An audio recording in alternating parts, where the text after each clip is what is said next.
about some of the great ladies in Puranic history. And not that the men can't also listen, they can also be purified by hearing these instructive narrations. Is it going on, Trampi? There are many such ladies mentioned in the Vedic literatures. I'll just mention a few. Of course, in the Vedic tradition or culture, the most important quality of a woman is considered to be chastity. But some of the great ladies in Vedic history don't appear superficially to have violated this principle. For instance, we know that Kunti Rani was a great devotee of Krishna, and she had she is lauded as the mother of the Pandavas. But how she begot the Pandavas was not through her husband Pandu directly. She did so by calling various demigods. That was also, of course, with the permission and actually the order of her husband. But apart from that, she even had a son before marriage. Even today in India, that's considered very bad for a girl to have a child before marriage. Actually, it's sinful to have a child before marriage, but it's even more sinful to have an abortion either before or after marriage. So anyway, Kunti Devi had a child before marriage by the name of Karna. He was born from her ear, so I'm not exactly sure how that worked, but it's recorded so in the Mahabharata and we accept it as thus.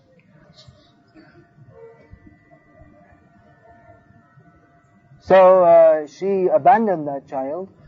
She didn't kill him, but she abandoned him, which appears to be very cruel. And later, just before the battle of Kurukshetra, Kunti approached Karna. He was at that time performing austerities in the Himalayas subhills, at the place which is still known as Karna Prayag. So she approached him and said that, actually, you are my son. You are not Sutaputra. You are not the son of a charioteer. So please don't fight against my son. Please don't fight against your brothers. Actually, you're the eldest. You're older than Yudhishthira. So if this is revealed to Yudhishthira, he will accept you as the king, and you can all live happily together. But Karna wasn't satisfied. He said, now you're approaching me as mother, but you didn't behave like a mother when you abandoned me. And all these days I've been giving my allegiance to Duryodhana. So how can I abandon him now at this moment?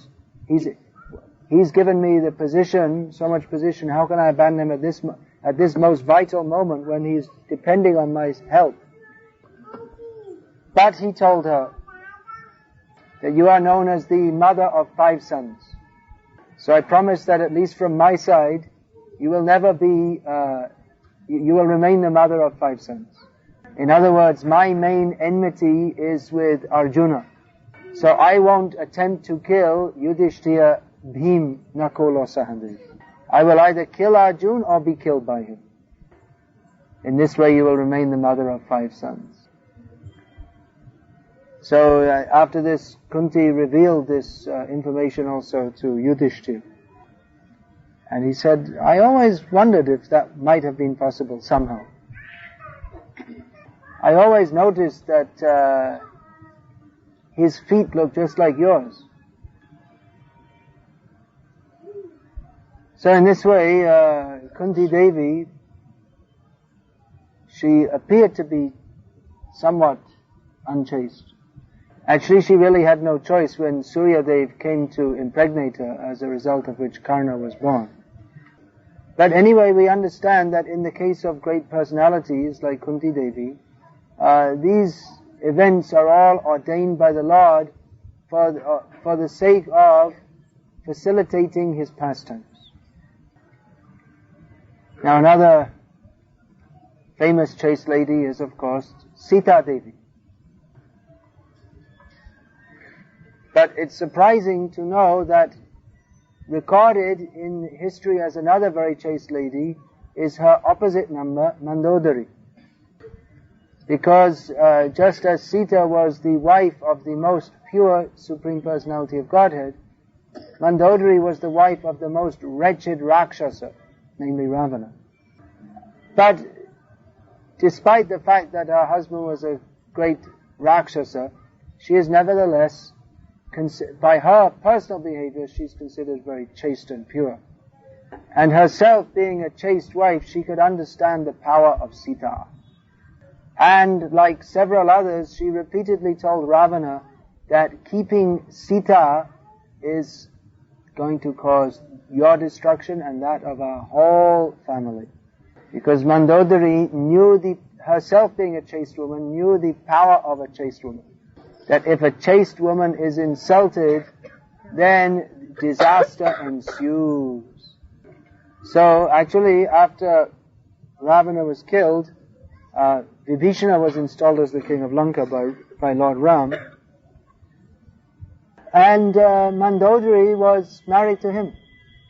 But that doesn't violate her exemplary behavior, because that is the principle in Rakshasa society. Another ideal chaste lady whose character is described in Ramayana is Tara, who of course comes from the monkey community. Although the monkeys, they don't seem to be like the ordinary monkeys jumping around like you see. You don't see much in Vellore, but in many places. It seems to me there are many more monkeys in North India than South India, but we'd have to do a census to find out, but that seems to be my general observation. So at that time there were many monkeys in South India also, because or Central India, South Central India, where Ram came in contact with Hanuman, Sugriva and others. So Tara was the wife of Vali, and she was a very intelligent lady, very expert in handling diplomatic situations. And she also, after the death of Vali, and even before so actually, because he was presumed to be dead, she consorted with Sugriva. But nevertheless, her character is considered exemplary. Who's the wife of Hanuman? Hanuman is famous as a great brahmachari. The brahmacharis used to worship Hanuman to get strength. So anyway, today we're not talking about the brahmacharis, we're talking about the ladies. So it may be said, well, the brahmacharis, they get so much shakti from performing tapasya and maintaining brahmacharya. But traditionally, women, they don't go to Gurukul or become brahmacharinis or any such thing. There have been some instances are there, given in Shastra, but the general prescription is that women should be married. So you may say, well, how are they supposed to make any progress then? But it is described in Shastra that the women, whatever benefit one may get from performing tapasya or whatever benefit a man may get by performing tapasya or brahmacharya or any such thing, women can get simply by being chaste to their husbands, by serving their husbands. I don't know about nowadays, but previously the culture was very strong. The ladies used to massage their husband's feet at night and serve him in so many ways. That's why Vyasadeva, he said that actually it's better to be a woman than a man, because men have to go through so many austerities to make spiritual advancement. No, not bhakti, spiritual advancement. This is a general term. When we come to bhakti, it's a different consideration. But anyway, we're talking on the general platform now, not talking about bhakti specifically. So Vyasadeva said that women, they're in a better position because simply by serving their husbands, they get the results of performing all sacrifices, performing all austerities, and so on. So we were saying in the case of Sita Devi, how due to her being insulted, the whole dynasty of the Rakshasas was destroyed. So in the two great histories of India are histories of great battles. That is Ramayana and Mahabharata. And in both cases, the battle came about because of insults to chaste women. Just as the Ram-Ravan Yuddha was fought over Sita, so the crucial matter on which the Kurukshetra war was fought was the insulting of Draupadi. Yudhishthira was very mild by nature, even though he was the son of Yamaraj. And he would have been willing to forgive and forget everything, most likely. But Bhim, he was not at all mild by nature. He was very aggressive by nature, you could say. So Draupadi always took shelter of Bhima especially. And during their of course he was also the strongest of the Pandavas, apart from being the most aggressive. So during their years in exile, the Vanavas, Draupadi was always reminding Bhima that you promised to kill all the sons of Dhritarashtra. I'm not forgetting that promise. And Bhima also said, I am also not forgetting. Now again, superficially it may seem that Draupadi was less than ideal.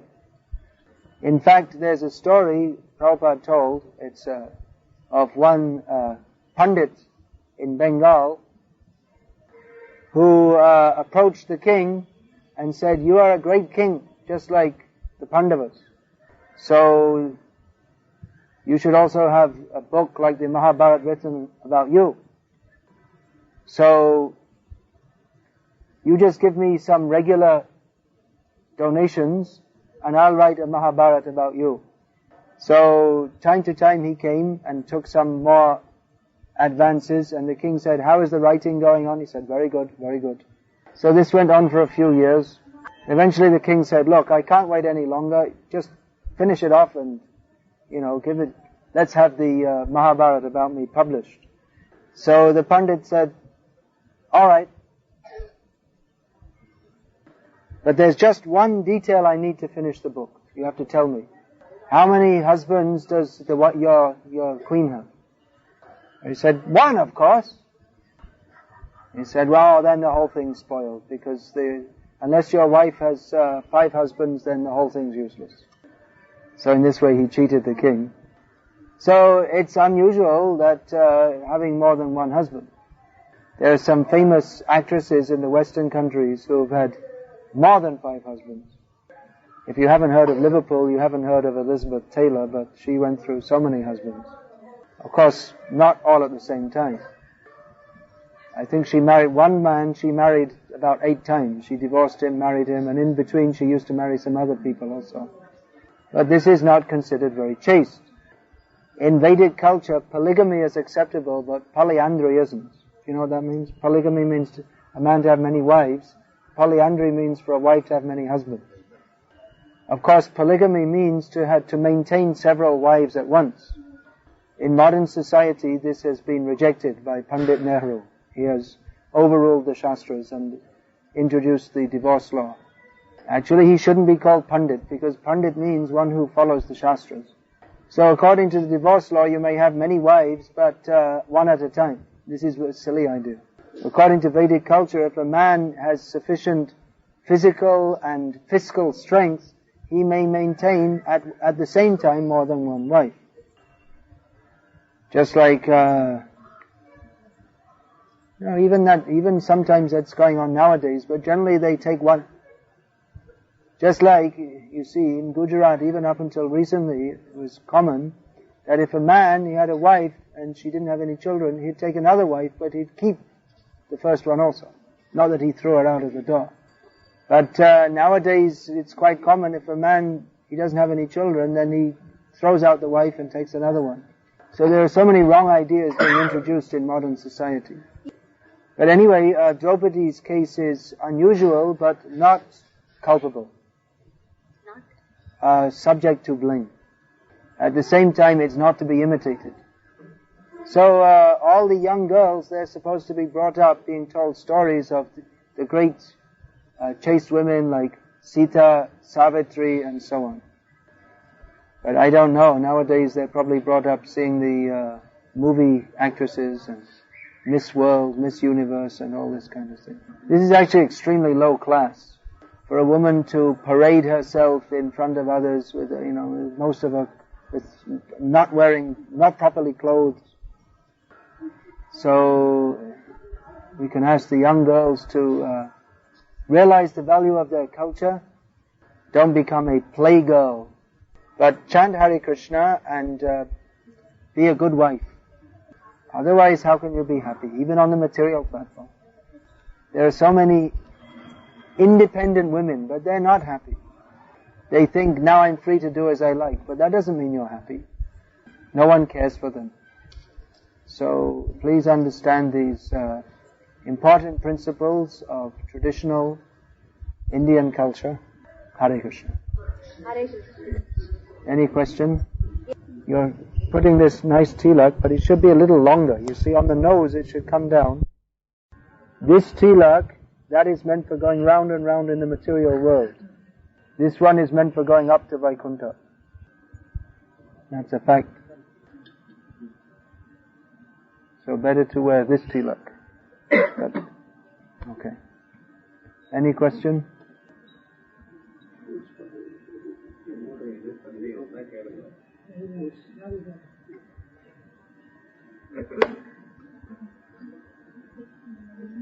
But if you're like Aishwarya Rai, then you'll attract all kinds of ravenous. This is a different question, Maharaj. Yeah. Why should we worship Krishna?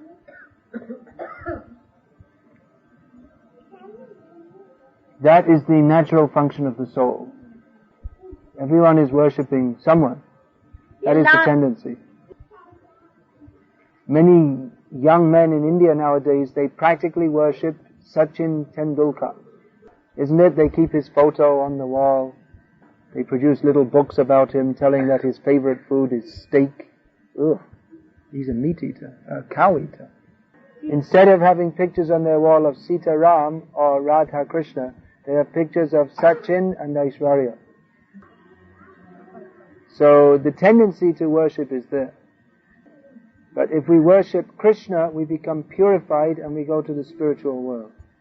If we worship anyone else, we remain in the material world. Even if you worship Murugan or Uma Shankar or whatever, you remain in the material world. Of course, worship of Murugan is much better than worship of Sachin. But still, Krishna Bhakti is the natural function of the soul, and that is superior to all other forms of worship.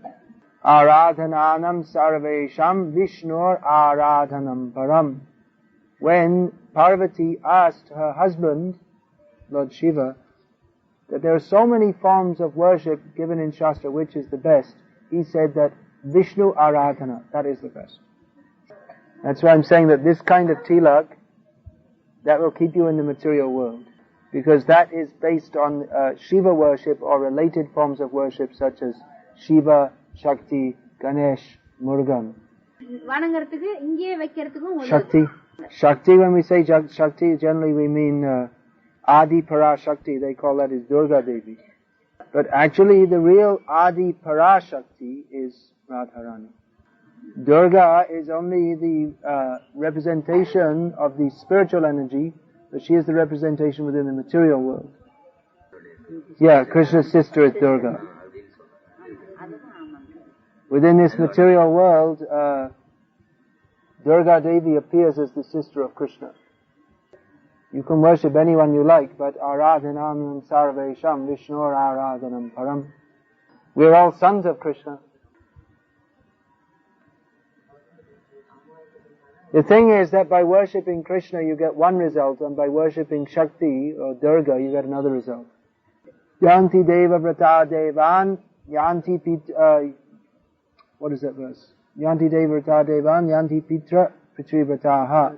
Bhutani yanti bhuteja yanti madhyajino pimam. Do you know the translation of that? Do you know the translation? In Bhagavad Gita, yeah, say. By worshipping. Yeah. You can tell it in Tamil, yeah. By worshipping demigods, you go to the demigods. By worshipping the forefathers, you go to the forefathers. By worshipping ghosts, you become a ghost, and by worshipping Krishna, you go to Krishna. So it all depends where you want to go. But if you go anywhere in the material world, you have to suffer repeated birth and death. So better worship Krishna.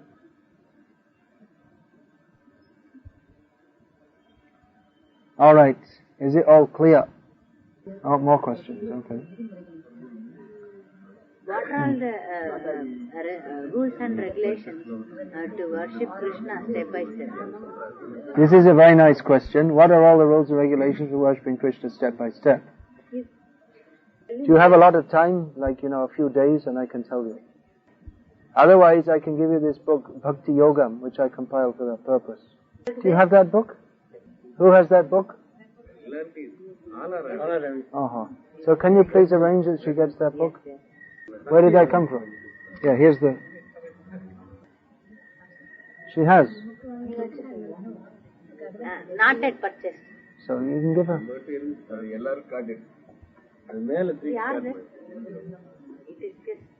Oh.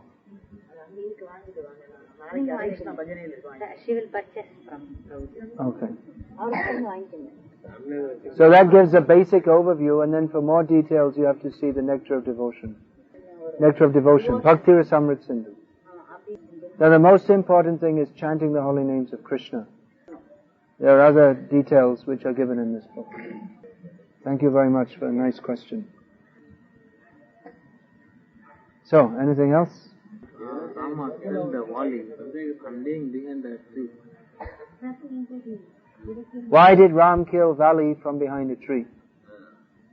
How do you know that Ram killed Vali from behind a tree? So the answer is given, I know from Ramayana. So do you remember also in Ramayana that Vali himself asked Lord Ram, why are you killing me like this? So Ram also gave the answer. So what is the answer?